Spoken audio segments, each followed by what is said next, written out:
All right. So I promised for this first session to invite us into an exploration of church kind of in the most external sense, or perhaps even in just the most general sense.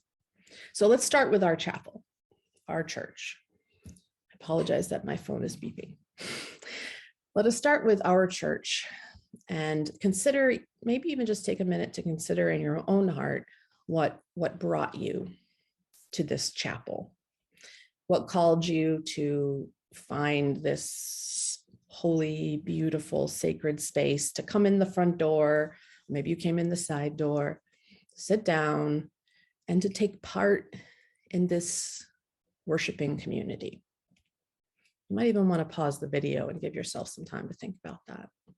I heard some miraculous stories from each of you about what led you to come here to this particular manifestation of church in the world.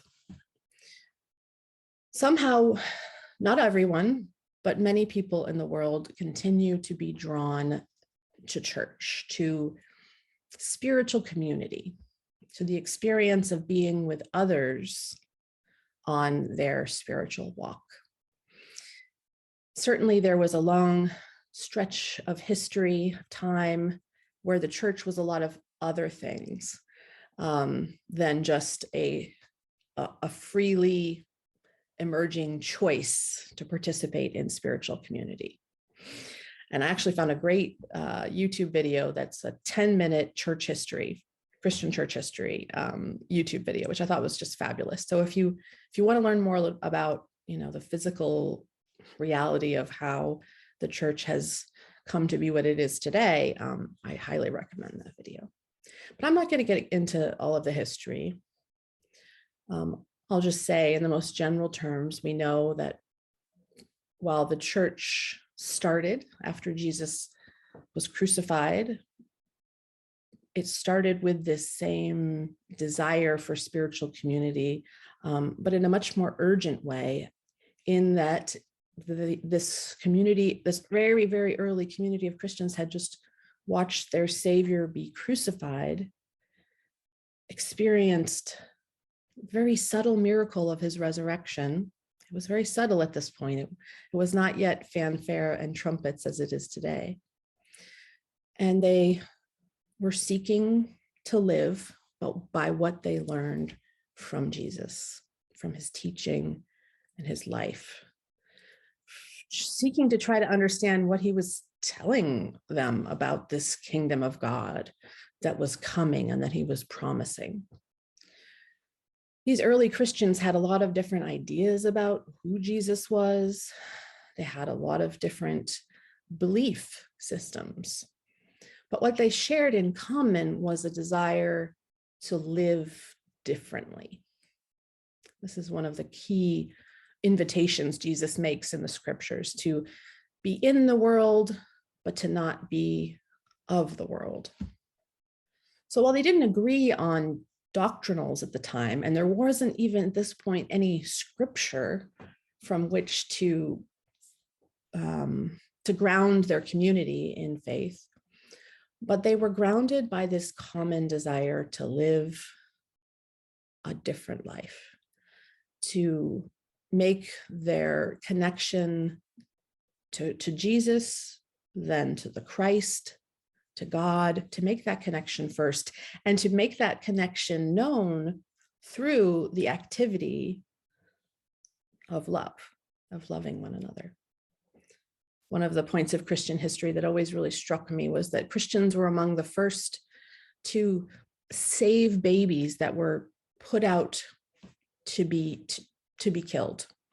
It was a practice at the time. If you had a child and perhaps there was something wrong with that child physically that wasn't okay, perhaps you had a child that you were not prepared to care for, but more often it was because there was some kind of physical deformity or some reason that this child was not wanted by the community. And when that happened, there were no adoption agencies at the time. They would just put the child out to be exposed. And Christians were among the first to save those children, to raise them. They were among, one of the primary values of that early community was what it really needs to still be: loving one another, and seeing Jesus, seeing God in every being in the world, not holding up some beings as more worthy or some as less, but instead seeing the worthiness, the divine incarnation in all of the people of the earth. So this was the early community. And then, of course, a lot of things happen. And this is where I encourage you to watch the YouTube video. But Christianity, where it started with a willingness to have a diversity of understanding, but this common practice of love, soon the understanding became more important. In many ways, because the religion became not something in the minority, but now something in the majority, and something controlled by Emperor Constantine, who was the one who first made Christianity the religion of the Roman Empire. In some ways, maybe that's why we're still here today. If Christianity hadn't been made the religion of the Roman Empire, then perhaps it would have faded into the background, and the small persecuted communities that existed would have fallen away. Maybe they would have persisted, I don't know. But certainly Christianity has, Constantine's choice has made an impact on Christianity as it exists today, because now the faith of this small body needed to be concretized, so that it could be universalized, so that there could be some central control, because here was this emperor who held that central control and authority. And so all of that led to the popes and the church in Rome, and it led to the Council of Nicaea, these gatherings of leaders of the church trying to kind of wrestle with what the doctrines of this church should be, what the sacred texts of this church should be, what the unifying message, unified set of practices even should be for those who wish to be called Christian.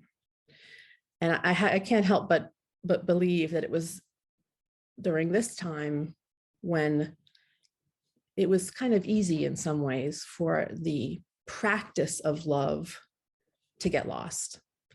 And we can see how the practice of love got lost in many, many, many heartbreaking ways. The Crusades, just to name one glaring example. So the practice of love that had really formed this early Christian community was lost. Not completely, certainly, but it was continued to be preached, and it continued to be incorporated into an understanding of how to practice as a Christian. But it was no longer the unifying force, because now there was doctrine and teaching to be the unifying factor in what the church was. Now, of course, this unified church didn't always stay unified. We had the Eastern Orthodox broke off, and then, of course, came the Reformations. And we had the first stirring of a challenge to this monolithic institution that declared itself to be what Christianity was and what Jesus was calling Christianity to be. So the Reformations began, and they began, again, church history. I don't want to give it all. I'm not going to give you all the details, but my kind of understanding of the deeper movement within the Reformations was, there's not one doctrine, one set of practices, one set of obligations that if you meet these external things, then you will know God and then you will be saved.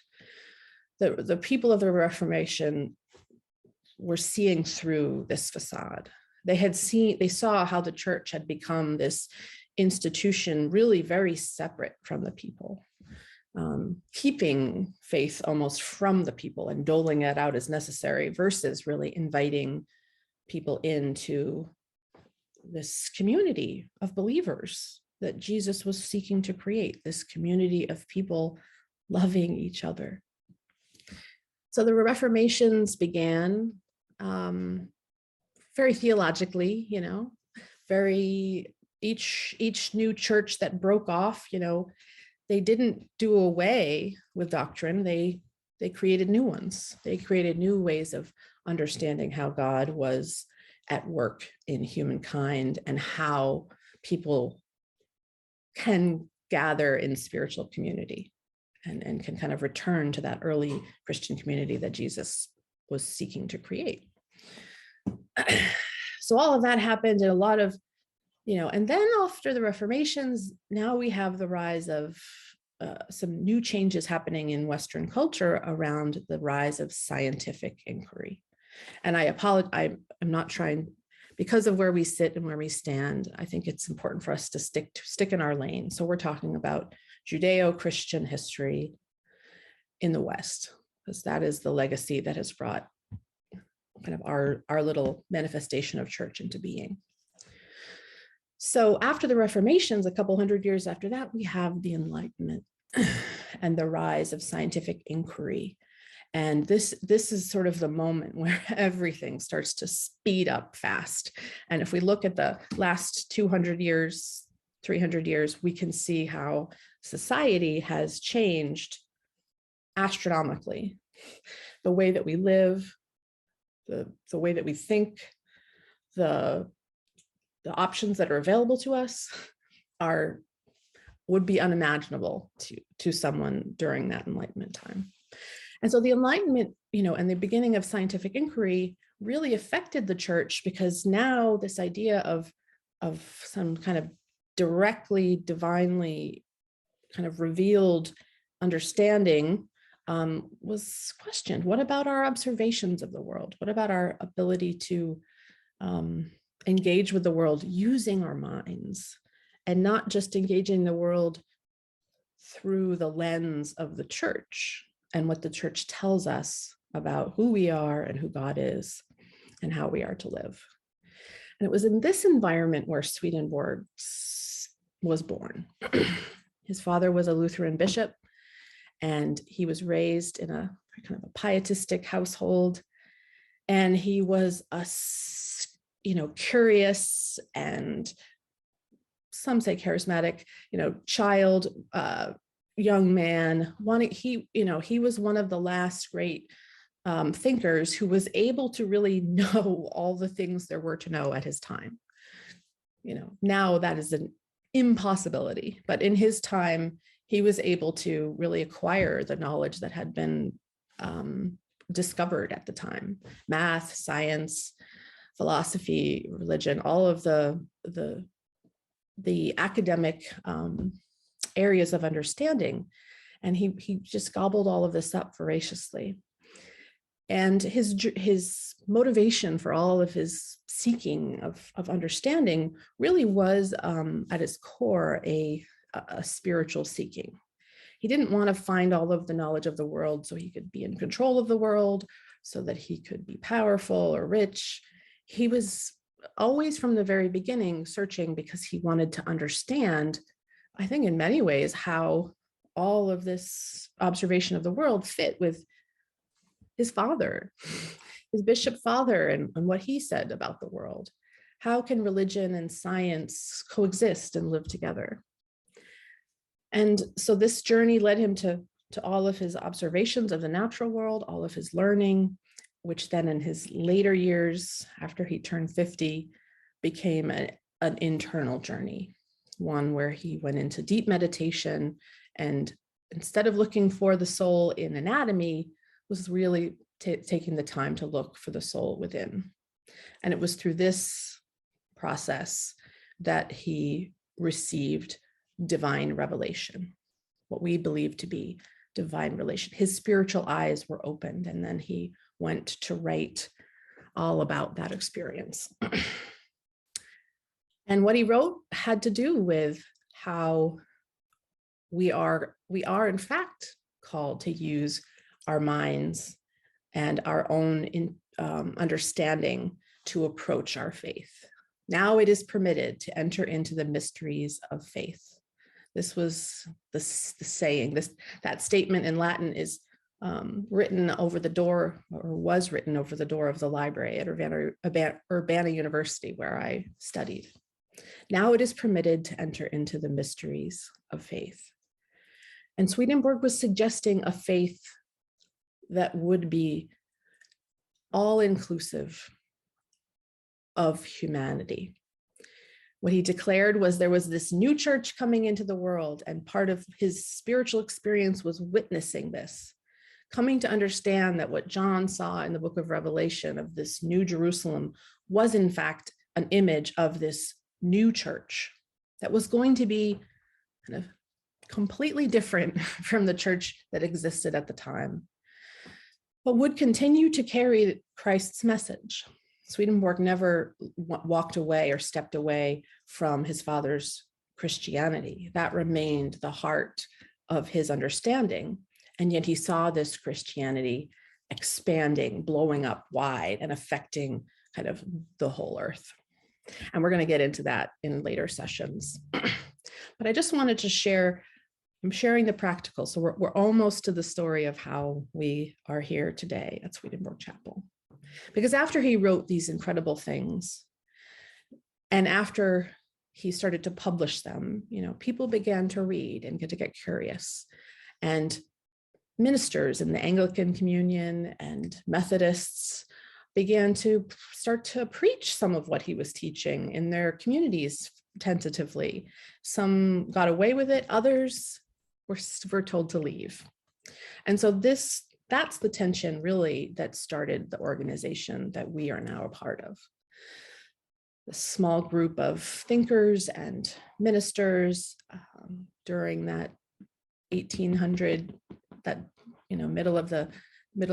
excuse me, no, what am I talking about? Anyway, I might cut this out, we'll see. But these thinkers who really gathered even before Swedenborg died, but definitely after he died, what are we going to do with this revelation? Swedenborg's telling us there's this new church coming into the world. Aha. So what should we do about it? And there were many at the time that said, let's just be along for the ride. William Blake is the most famous, one of the men who was in the room when the decision to form this organization began. And he didn't think it was a good idea. He saw this as a truly universal activity that shouldn't try to be confined and organized in any kind of small effort. So he was against it, but others were for it. And I can only imagine, as a clergy person myself, struggling with employment and all of the practical concerns of trying to live this profession in the world, that these were some ministers who their livelihood depended on some kind of earthly institution, some kind of an organization that could be participated in. And so the new church was born. It was born in England, and then it quickly moved to the United States. And it's moved to other parts of the world, but it never grew to encompass the universe. And instead is probably still one of the smallest church organizations in the world.